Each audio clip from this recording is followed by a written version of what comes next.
হরে কৃষ্ণ। সুধী ভক্ত সজ্জন, আজকে আমরা চৈতন্য চরিতামৃত থেকে ধারাবাহিকভাবে পাঠ করব। আজকে পাঠ করব চৈতন্য চরিতামৃতের প্রথম খণ্ড আদি লীলা দ্বিতীয় পরিচ্ছেদ। এই পরিচ্ছেদে বর্ণিত হয়েছে শ্রী চৈতন্য মহাপ্রভু হচ্ছেন স্বয়ং পরমেশ্বর ভগবান শ্রীকৃষ্ণ। তাই ব্রহ্মজ্যোতি হচ্ছে শ্রী চৈতন্য মহাপ্রভুর দেহ নির্গত রশ্মিচ্ছটা এবং প্রতিটি জীবের হৃদয়ে বিরাজমান পরমাত্মা হচ্ছেন তার অংশ বিভূতি। এই সূত্রে পুরুষ অবতার তত্ত্বেরও বিশ্লেষণ করা হয়েছে। মহাবিষ্ণু হচ্ছেন সমস্ত বদ্ধ জীবের উৎস, কিন্তু প্রামাণিক শাস্ত্রে বর্ণিত হয়েছে যে শ্রীকৃষ্ণ হচ্ছেন সমস্ত অংশাবতার, এমনকি বৈকুণ্ঠপতি নারায়ণেরও আদি উৎস, যাকে মায়াবাদী দার্শনিকেরা পরম তত্ত্ব বলে মনে করেন। ভগবান পাভব এবং বৈভব প্রকাশ, তার অংশ অবতার এবং শক্তাবেশ অবতারেরও বিশ্লেষণ এই পরিচ্ছেদে করা হয়েছে। শ্রীকৃষ্ণের বাল্যলীলা এবং কৈশোর লীলার আলোচনাও এখানে করা হয়েছে এবং বিশ্লেষণ করা হয়েছে যে তার নবযৌবন সম্পন্ন রূপই হচ্ছে তার নিত্য রূপ। চিদাকাশে অনন্ত চিন্ময় লোক বা বৈকুণ্ঠ লোক রয়েছে, যেগুলি হচ্ছে পরমেশ্বর ভগবানের অন্তরঙ্গা শক্তির প্রকাশ। তেমনি তার বহিরঙ্গা শক্তির প্রভাবে অনন্ত কোটি জড় ব্রহ্মাণ্ড প্রকাশিত হয়েছে এবং তার তটস্থা শক্তি সম্ভূত। যেহেতু শ্রীচৈতন্য মহাপ্রভু শ্রীকৃষ্ণ থেকে অভিন্ন, তাই তিনি হচ্ছেন সর্বকারণের পরম কারণ। তার অতীত আর কোনো কারণ নেই। তিনি নিত্য এবং তার রূপ চিন্ময়। সমস্ত শাস্ত্রেই তাকে পরমেশ্বর ভগবান বলে বর্ণনা করা হয়েছে। এই পরিচ্ছেদে দৃঢ়ভাবে প্রতিপন্ন হয়েছে যে কৃষ্ণ ভক্তির পথে উন্নতি সাধন করার জন্য ভক্তকে অবশ্যই শ্রীকৃষ্ণের স্বরূপ, তার তিনটি প্রধান শক্তি, তার লীলাবিলাস এবং জীবের সঙ্গে তার সম্পর্ক সম্বন্ধে যথাযথভাবে অবগত হতে হবে। ওম অজ্ঞানতিমিরান্ধস্য জ্ঞানাঞ্জন শলাকয়া চক্ষুরুন্মিলিतं येन তস্मै শ্রীগুরবে নমঃ। শ্রীচৈতন্যমনাভীষ্টং স্থাপিतं येन ভূতলে স্বয়ং রূপং কদা মह्यं দদাতি স্বপদান্তিকं। বন্দেऽহং শ্রীগুরু শ্রীযুতপদকমलं শ্রীগুরুन् বৈষ্ণবं চ শ্রীরূপं সাগ্রজাतं সহগণ রঘুনাথং বিतं तं সজীবं সাধুतं সাবধূतं পরিজনসহিतं কৃষ্ণ চৈতন্যদেবं শ্রী রাধা কৃষ্ণ পদান সহগণ ললিতা শ্রী বিশাখান্বিতং চ বঞ্চাকল্পতরুভ্যশ্চ কৃপাসিন্ধুভ্যেব চ পতিতানাং পাবনেভ্যো বৈষ্ণবেভ্যো নমো নমো। নমো মহাবদান্যায় কৃষ্ণ প্রেম প্রদায়তে কৃষ্ণায় কৃষ্ণ চৈতন্য নাম্নে গুরতিষি নমঃ। নিত্যানন্দ নমস্তভ্যং প্রেমানন্দ প্রদায়িনে কলকল্মষ নাশায় জাহ্নবাপতে নমঃ। জয় শ্রীকৃষ্ণ চৈতন্য প্রভু নিত্যানন্দ শ্রী অদ্বৈত গদাধর শিবাসাদি গৌরভক্তবৃন্দ। হরে কৃষ্ণ কৃষ্ণ কৃষ্ণ হরে হরে, হরে রাম রাম রাম হরে হরে। ওম নমো ভগবতে বাসুদেবায়। ওম নমো ভগবতে বাসুদেবায়। ওম নমো ভগবতে বাসুদেবায়। নারায়ণং নমস্কৃত্যং নরং চৈব নরোত্তমং দেবীং সরস্বতী ব্যাসং ততো জয়মুদীরয়ে।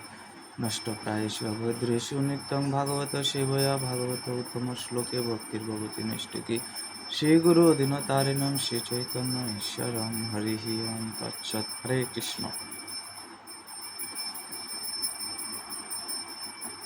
আদিলীলা দ্বিতীয় পরিচ্ছেদ, শ্লোক 1। শ্রীচৈতন্য প্রভুং বন্দে বালঃপি যদনুগ্রহাৎ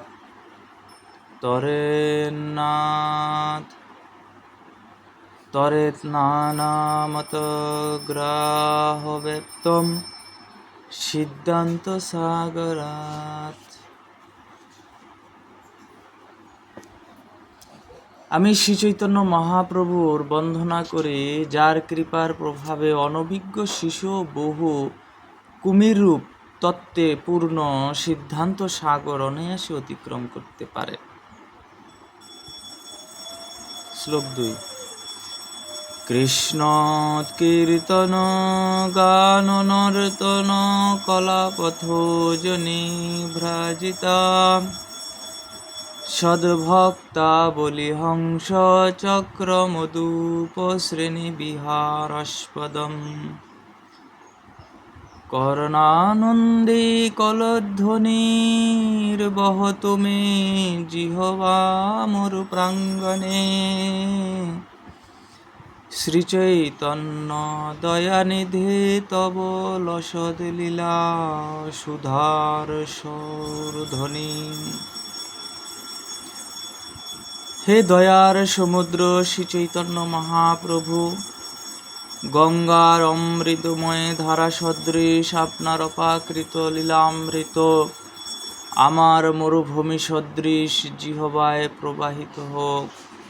এই অমৃতের ধারাকে পরিশোভিত করেছে উচ্চ সংকীর্তন এবং নর্তন রূপ পদ্মসমূহ, যা শুদ্ধ ভক্তমণ্ডলী রূপ হংস চক্রবাক ও ভ্রমরসমূহের বিহারস্থল। এই অমৃতরূপ নদীর প্রবাহ এক মধুর ধ্বনি সৃষ্টি করছে, যা তাদের শ্রবণ যুগলের পক্ষে পরম আনন্দদায়ক। শ্লোক 3।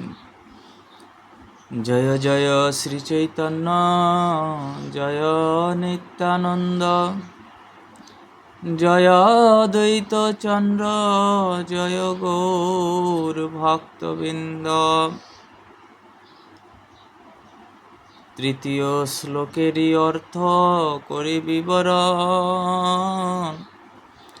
বস্তু নির্দেশ রূপ মঙ্গলাচরণ। শ্লোক 5। যদ্বৈতং ব্রহ্ম উপনিষদি তদপশ্যতনুভাব ইয়য়াত্মন্তর্যামী পুরুষ ইতি সহসাংস বিভবঃ সর্বৈশ্বর্যৈ পূর্ণজয় ভগবান স স্বয়ময়ং ন চৈতন্যাৎ কৃষ্ণাৎ জগতি পরতত্ত্বং পরমিহ। উপনিষদে যাকে নির্বিশেষ ব্রহ্ম রূপে বর্ণনা করা হয়েছে, তা তার এই শ্রীকৃষ্ণ চৈতন্যের অঙ্গকান্তি। যোগশাস্ত্রে যোগীরা যে পুরুষকে অন্তর্যামী পরমাত্মা বলেন, তিনিও তারই এই শ্রীকৃষ্ণ চৈতন্যের অংশ বৈভব। তত্ত্ববিচারে যাকে সরৈশ্বর্যপূর্ণ ভগবান বলা হয়, তিনিও এই শ্রীকৃষ্ণ চৈতন্যেরই অভিন্ন স্বরূপ। এই জগতে শ্রীকৃষ্ণ চৈতন্য থেকে ভিন্ন পরতত্ত্ব আর কিছু নেই।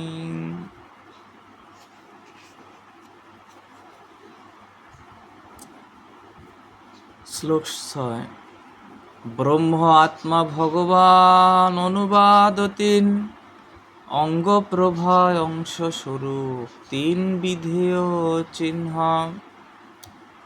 নির্বিশেষ ব্রহ্ম, অন্তর্যামী পরমাত্মা এবং পরমেশ্বর ভগবান হচ্ছেন পরম তত্ত্বের 3টি উদ্দেশ্য বা অনুবাদ, এবং অঙ্গ প্রভা অংশ প্রকাশ এবং স্বরূপ হচ্ছে যথাক্রমে এই 3 উদ্দেশ্যের বিধেয়।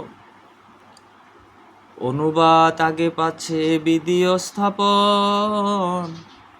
সেই অর্থ কহি শুনো শাস্ত্র বিবরণ।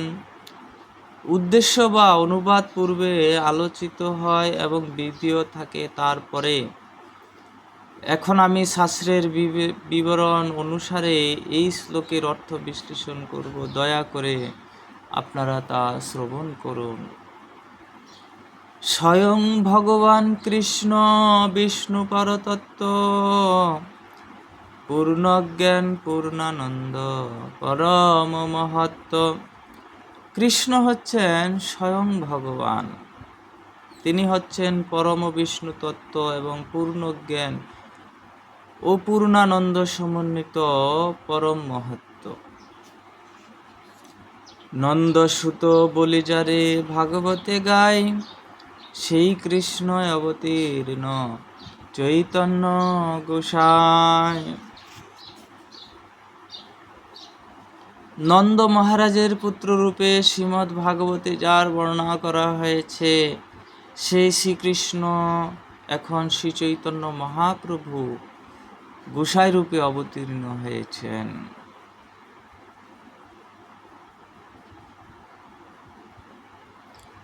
শ্লোক 10। প্রকাশ বিশেষে তেহ ধরে তিন নাম, ব্রহ্ম পরমাত্মার স্বয়ং ভগবান। তার বিভিন্ন প্রকাশ অনুসারে তিনি ব্রহ্ম, পরমাত্মা এবং ভগবান এই তিন নামে পরিচিত হন। শ্লোক 11।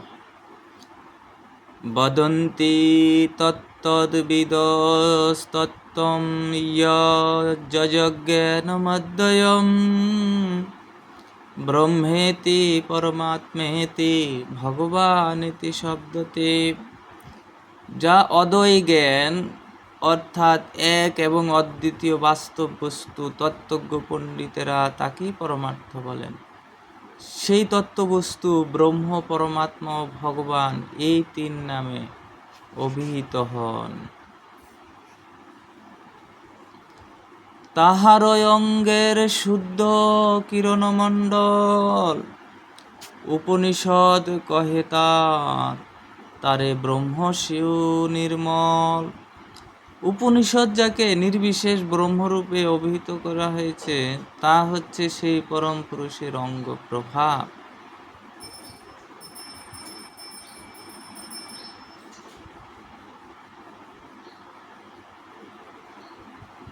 শ্লোক 13। চর্মচক্ষে দেখে জইছে সূর্য নির্বিশেষ, জ্ঞানমার্গে লইতে নারে কৃষ্ণেরও বিশেষ। চর্মচক্ষে যেমন সূর্যকে এক নির্বিশেষ জ্যোতির্মণ্ডল বলে মনে হয়, অর্থাৎ সূর্যের সবিশেষ বৈচিত্র্য দর্শন হয় না, তেমনি মনোধর্মপ্রসূত দার্শনিক জ্ঞানের মাধ্যমে শ্রীকৃষ্ণের চিন্ময় বিশেষত্ব উপলব্ধি করা যায় না। শ্লোক 14। ইয়স্য প্রভা প্রভবতো জগদণ্ড কোটি, কোটিষু অশেষ বসুধাতি বিভূতি ভিন্নম, তদ্ব্রহ্ম নিষ্কলম অনন্তমশেষ ভূতম, গোবিন্দমাদিপুরুষম তমহং ভজামি। অনন্ত কোটি ব্রহ্মাণ্ডে অনন্ত বসুদাদি বিভূতির দ্বারা যিনি ভেদপ্রাপ্ত হয়েছেন, সেই পূর্ণ নিরবচ্ছিন্ন এবং অশেষভূত ব্রহ্ম, যার প্রভা, সেই আদিপুরুষ গোবিন্দকে আমি ভজনা করি।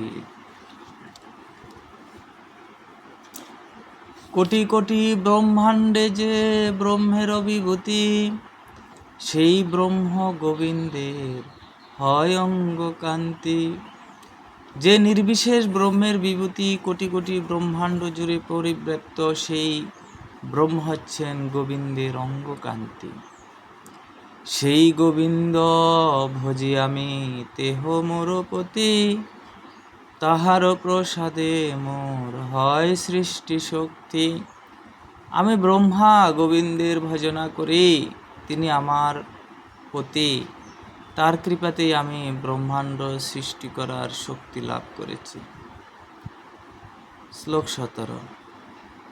মুনয় বাত বাসনা শ্রমণা ঊর্ধ্বমন্থিনঃ, ব্রহ্মাক্ষং ধামতে ইয়ান্তি শান্তা সন্ন্যাসিনঃ অমলা। পরমার্থ বিষয়ে মননশীল, দিগম্বর, তপচর্যাপরায়ণ, ঊর্ধ্বরেতা, কামনাশূন্য, বিমল চিত্ত সন্ন্যাসীরা ব্রহ্মভূত অবস্থা প্রাপ্ত হন। শ্লোক 18। আত্মন্তর জামি যারে যোগশাস্ত্রে কয়, সেহ গোবিন্দের অংশ বিভূতি যে হয়। যোগশাস্ত্রে যাকে আত্মন্তর্যামী বা পরমাত্মা বলে বর্ণনা করা হয়েছে, তিনি হচ্ছেন গোবিন্দের অংশ বিভূতি।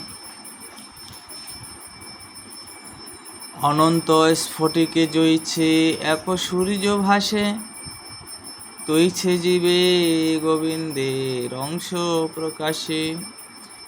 এক সূর্য যেমন অনন্ত স্ফটিকে প্রতিফলিত হয়ে বহুগুণে প্রকাশিত হয়, তেমনি গোবিন্দ নিজেকে পরমাত্মা রূপে সমস্ত জীবের হৃদয়ে প্রকাশ করেন। শ্লোক 20। অথবা বহু নৈতেন কিং জ্ঞাতেন তবর্জুন, বিষ্টভ্যমহমিদং কৃষ্ণমেকাংশেন স্থিত জগত। ভগবান শ্রীকৃষ্ণ বললেন, হে অর্জুন, এর থেকে বেশি আর কি বলবো? আমি আমার প্রকাশের এক অংশের দ্বারা সমস্ত জগতে প্রবিষ্ট হয়ে বর্তমান থাকি। শ্লোক 21।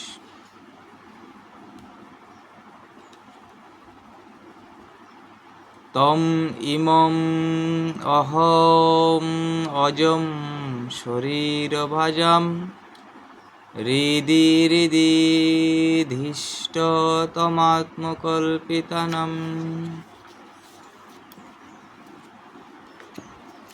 প্রতিদৃশ্যমিব নৈকোধার্কমেকম সমধিগতস্মি বিধূত ভেদমোহ।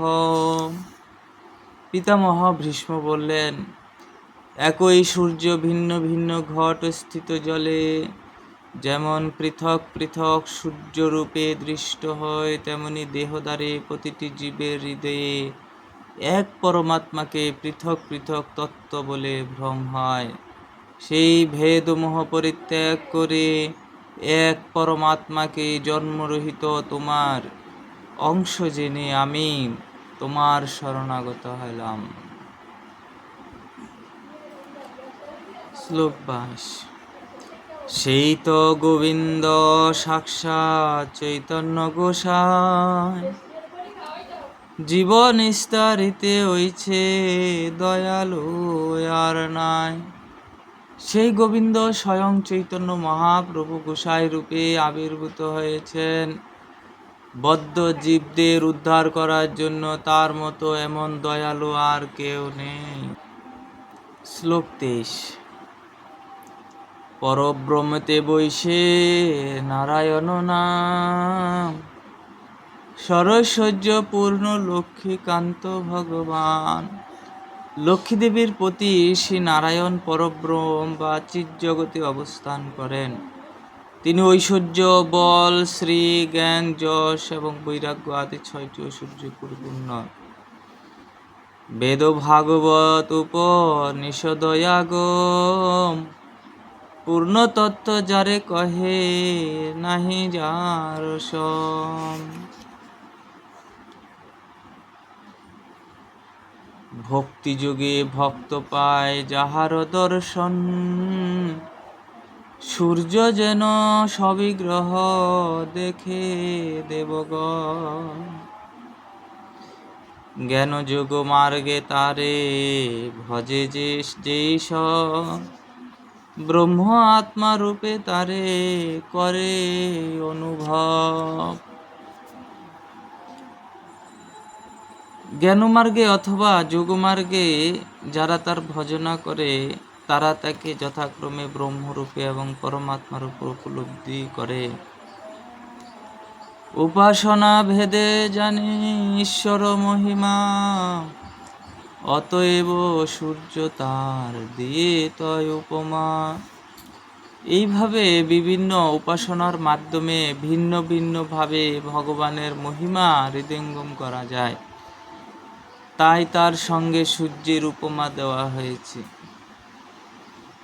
সেই নারায়ণ কৃষ্ণের স্বরূপ অভেদ, সেই নারায়ণ কৃষ্ণের স্বরূপয় ভেদ, একই বিগ্রহ কিন্তু আকার বিভেদ।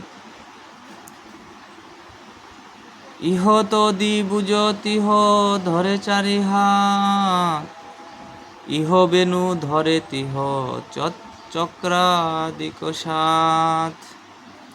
পরমেশ্বর ভগবান শ্রীকৃষ্ণ দ্বিভুজ এবং তার সেই ভুজদয়ে তিনি বংশী ধারণ করেন, আর তার নারায়ণ রূপে তিনি চতুর্ভুজ এবং সেই ভুজ চতুষ্টয়ে তিনি শঙ্খচক্র গদা এবং পদ্ম ধারণ করেন। শ্লোক 30। নারায়ণস্তম নাহি সর্বদেহিনাম আত্মস্যধীশ অখিল লোকসাক্ষী। নারায়ণ হঙ্গম নরভুজলায়না চপি সত্যং ন তবৈব মায়া। হে পরমেশ্বর, আপনি অখিল লোকসাক্ষী, আপনি হচ্ছেন সকলের প্রিয় আত্মা। তাই আপনি কি আমার পিতা নারায়ণ নন? নর গর্ভোদকশায়ী বিষ্ণু জাত জল হচ্ছে নাগ, তাতে যার অয়ন আশ্রয়স্থল তিনি নারায়ণ। তিনি আপনার অঙ্গ অর্থাৎ অংশ, আপনার অংশরূপ কারণোদকশায়ী বিষ্ণু, ক্ষীরোদকশায়ী বিষ্ণু এবং গর্ভোদকশায়ী বিষ্ণু কেউই মায়ার অধীন নন। তারা সকলেই মায়াধীশ, মায়াতীত, পরম সত্য।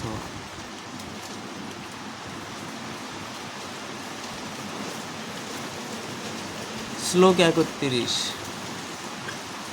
শিশুবৎস হরি ব্রহ্মা করি নমস্কার অপরাধ।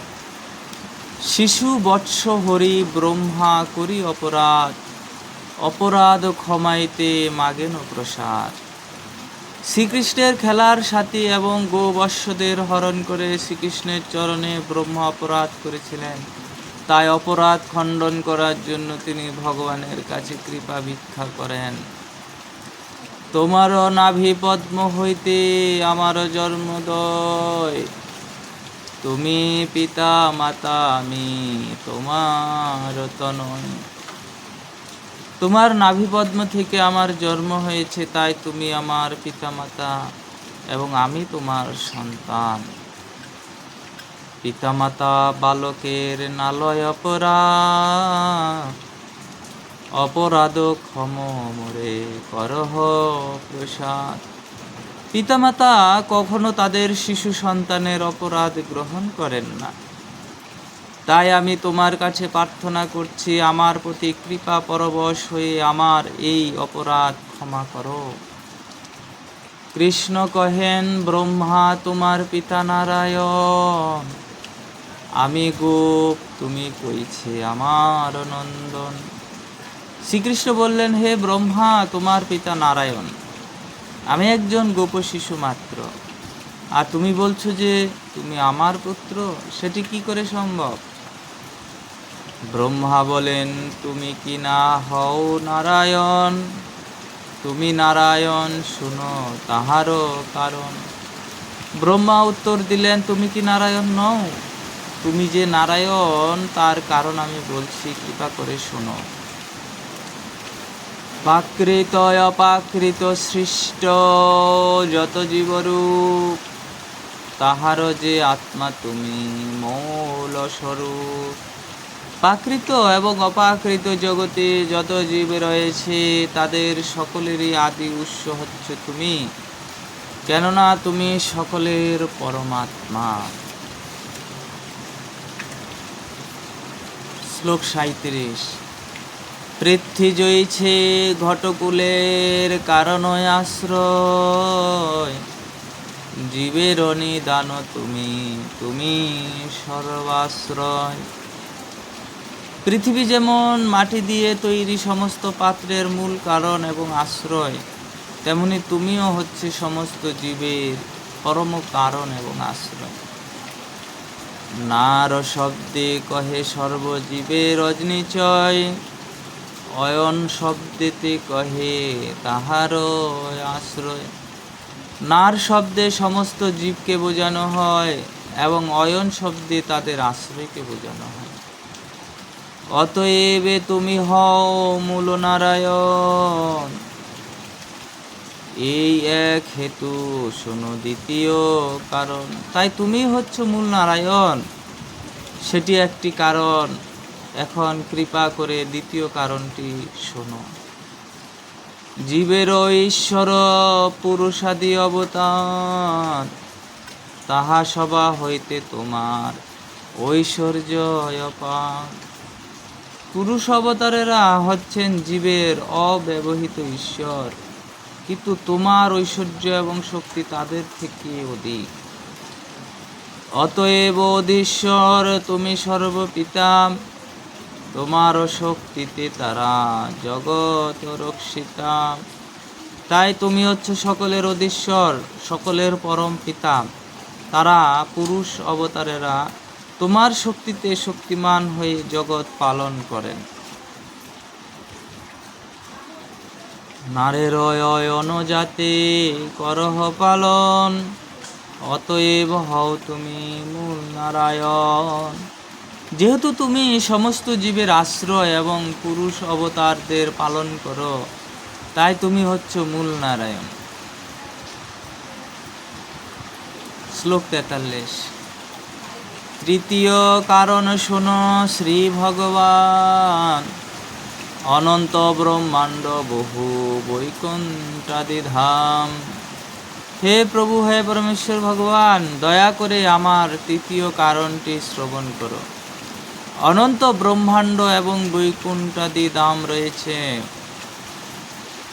ইথে যত জীব তার ত্রৈকালিক কর্ম, তাহা দেখো সাক্ষী তুমি, জানো সব মর্ম।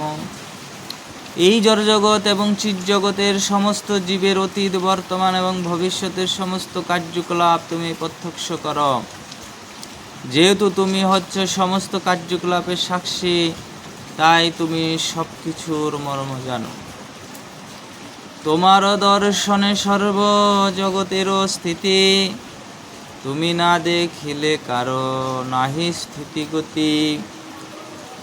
সমস্ত কার্যকলাপ প্রত্যক্ষ করার মাধ্যমে তুমি তাদের পরিচালনা করো বলেই সমস্ত জগতের স্থিতি হয়। তোমার এই রকম পরিচালনা ব্যতীত কোনো কিছুই স্থিতিশীল বা গতিশীল হতে পারে না, অথবা কোনো কিছুর অস্তিত্ব থাকতে পারে না। শ্লোক 46। নারের অয়ন যাতে কর দর্শন, তাহাতেও হও তুমি মূল নারায়ণ।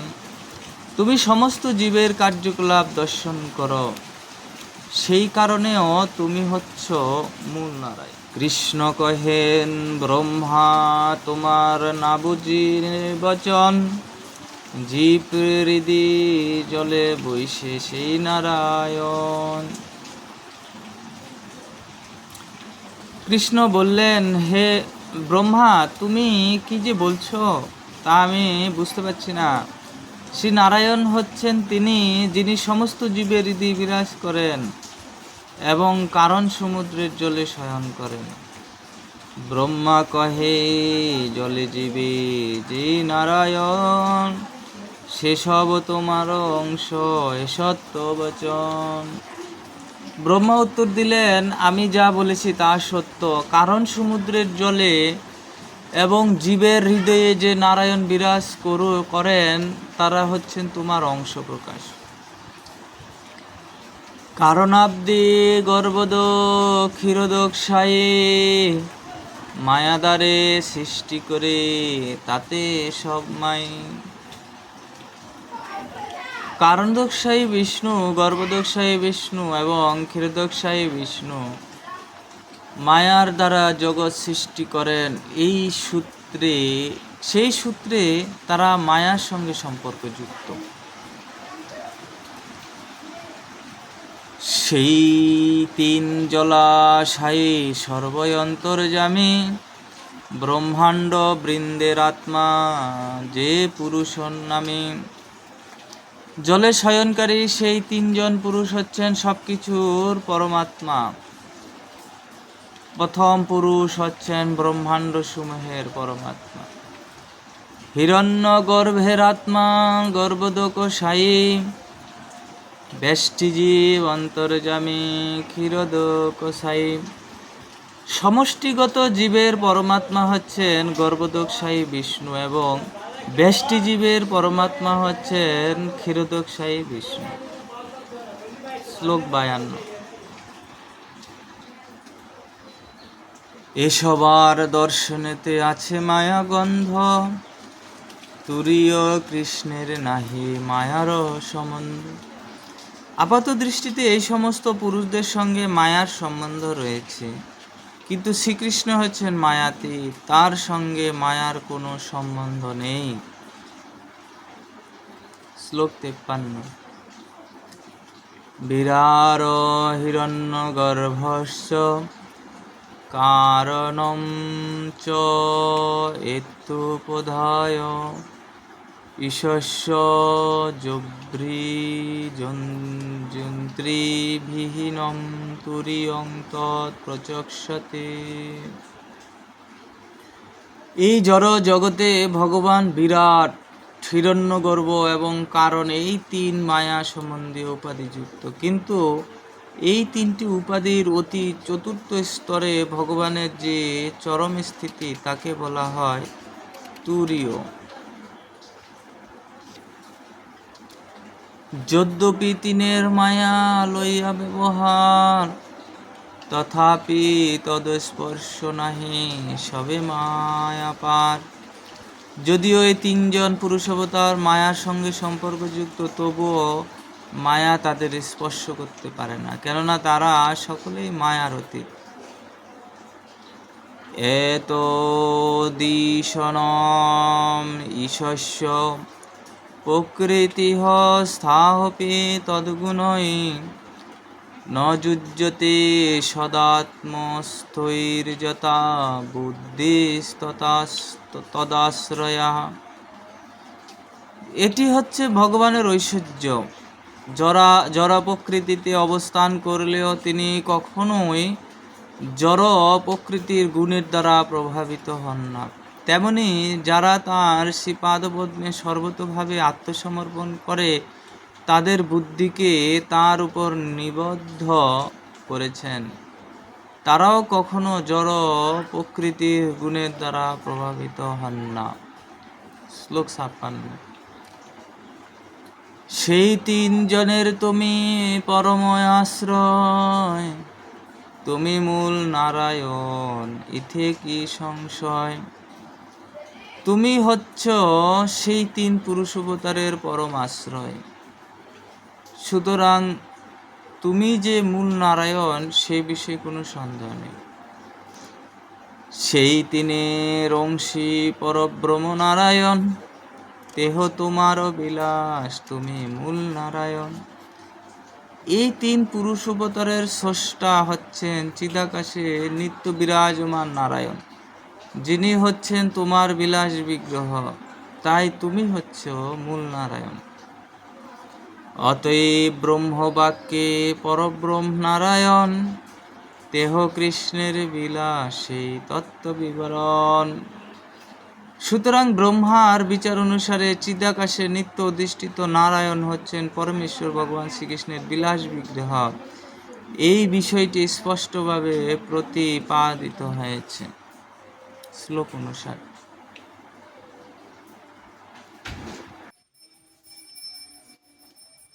এই শ্লোক তত্ত্ব লক্ষণ ভাগবত সার, পরিভাষা রূপে ইহার সর্বত্র অধিকার। এই শ্লোকে যে সত্য নিরূপিত হয়েছে তা শ্রীমদ্ ভাগবতের চূড়ান্ত বিচার। এই বিচার শাস্ত্রীয় পরিভাষা রূপে সর্বত্র ব্যবহার করা হয়। ব্রহ্ম আত্মা ভগবান কৃষ্ণের বিহার, এই অর্থ না জানে মূর্খ অর্থ করে। আর ব্রহ্ম পরমাত্মা ভগবান এই সবই যে শ্রীকৃষ্ণের প্রকাশ, সে সম্বন্ধে যথাযথভাবে অবগত না হয়ে পণ্ডিত অভিমানী মূঢ় ব্যক্তিরা নানা রকম জল্পনা কল্পনা করে। অবতারে নারায়ণ কৃষ্ণ অবতার, দেহ চতুর্ভুজ ইহ মনুষ্য আকার। তাদের ভ্রান্ত বিচার অনুসারে যেহেতু নারায়ণ চতুর্ভুজ সম্পন্ন এবং শ্রীকৃষ্ণ দ্বিভুজ সম্পন্ন সাধারণ মানুষের মতো, তাই নারায়ণ হচ্ছেন স্বয়ং ভগবান এবং শ্রীকৃষ্ণ হচ্ছেন তার অবতার। শ্লোক 62। এই মতে নানা রূপ কারো পূর্বপক্ষ, তাহারে নিজিতে ভাগবত পদ্য দক্ষ। এইভাবে বিরুদ্ধ পক্ষ নানা রকম তর্কের উত্থাপন করে, কিন্তু শ্রীমদ্ ভাগবতের শ্লোক অত্যন্ত দক্ষতার সঙ্গে তাদের সেই সমস্ত তর্ককে খণ্ডন করে। বদন্তি তত্ত্ববিদস্তত্ত্বং যজ্ঞানমদ্বয়ম ব্রহ্মেতি পরমাত্মেতি ভগবানিতি শব্দতি। যা অদ্বয় জ্ঞান অর্থাৎ এক এবং অদ্বিতীয় বাস্তব বস্তু, তত্ত্বজ্ঞ পণ্ডিতেরা তাকেই পরমার্থ বলেন। সেই তত্ত্ববস্তু ব্রহ্ম, পরমাত্মা ও ভগবান এই তিন নামে অভিহিত হন। শ্লোক 64। শোনো ভাই, এই শ্লোক করহ বিচার, এক মুখ্য তত্ত্ব তিন তাহারও প্রচার। হে ভাই সকল, দয়া করে তোমরা এই শ্লোকের ব্যাখ্যা শ্রবণ করে তার অর্থ বিচার করো। একই মুখ্য তত্ত্ব তিনটি বিভিন্ন রূপে বিবেচিত হন। অদ্বয় জ্ঞান তত্ত্ববস্তু কৃষ্ণের স্বরূপ, ব্রহ্ম আত্মা ভগবান তিন তার রূপ। স্বয়ং শ্রীকৃষ্ণ এক এবং অদ্বিতীয় পরম তত্ত্ব, তিনি নিজেকে ব্রহ্ম, পরমাত্মা ও ভগবান এই তিনটি রূপে প্রকাশিত করেন। শ্লোক 66। এই শ্লোকের অর্থে তুমি হইলা নির্বচন, আর এক শোনো ভাগবতেরও বচন। এই শ্লোকের স্পষ্ট অর্থ তোমাকে তর্ক থেকে বিরত করেছে। এখন শ্রীমদ্ ভাগবতের আরেকটি শ্লোক শ্রবণ করো। এতে চং সকলা পুংস কৃষ্ণস্তু ভগবান স্বয়ং, ইন্দ্রারি বেকলং লোকং নিরয়ন্তি যুগে যুগে। ভগবানের এই সমস্ত অবতারেরা পুরুষ অবতারদের অংশ অথবা কলাম, কিন্তু শ্রীকৃষ্ণ হচ্ছেন স্বয়ং পরমেশ্বর ভগবান। যুগে যুগে তিনি অসুরদের অত্যাচার থেকে জগৎকে রক্ষা করার জন্য আবির্ভূত হন। সবই অবতারের করে সামান্য লক্ষণ, তার মধ্যে কৃষ্ণচন্দ্রের করিল গণন। শ্রীমদ্ ভাগবতে সাধারণভাবে সমস্ত অবতারের বর্ণনা করা হয়েছে এবং তাদের মধ্যে শ্রীকৃষ্ণচন্দ্রকেও গণনা করা হয়েছে। তবে সুত গোসাই মনে পাইয়া বড় ভয়, যার যে লক্ষণ তাহা করিল নিশ্চয়।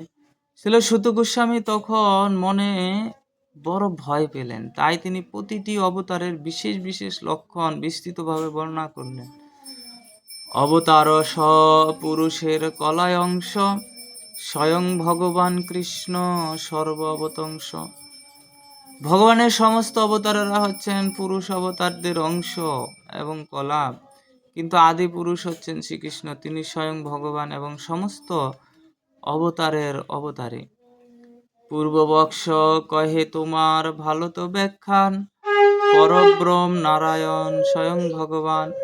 এখন বিরুদ্ধ পক্ষ হয়তো বলতে পারে সেটি তোমার নিজের ব্যাখ্যা, কিন্তু পরমেশ্বর ভগবান হচ্ছেন নারায়ণ, যিনি পরব্রহ্মে বিরাজ করেন। দেহ আসি কৃষ্ণরূপে করেন অবতার, এই অর্থ শ্লোকে দেখি কি আর বিচার।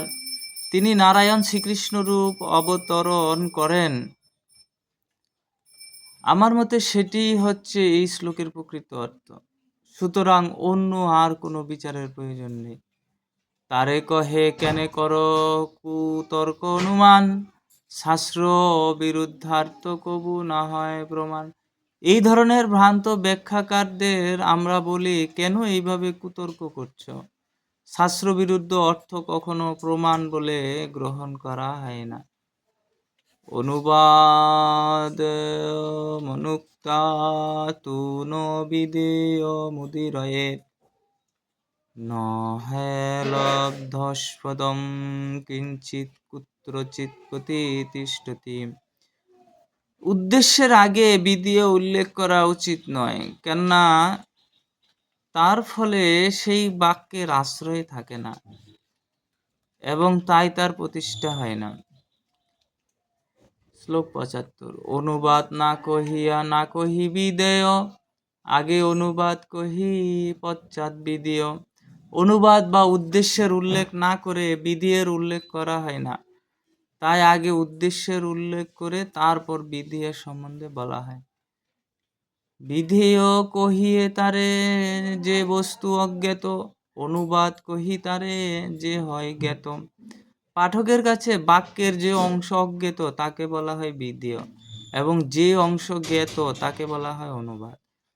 জৈছে কহি এই বিপ্র পরম পণ্ডিত, বিপ্রয় অনুবাদ ইহার বিধেয় পাণ্ডিত্য। দৃষ্টান্তস্বরূপ বলা যায়, এই বিপ্র পরম পণ্ডিত, এই বাক্যে বিপ্র হচ্ছে অনুবাদ এবং পাণ্ডিত্য হচ্ছে তার বিধেয়।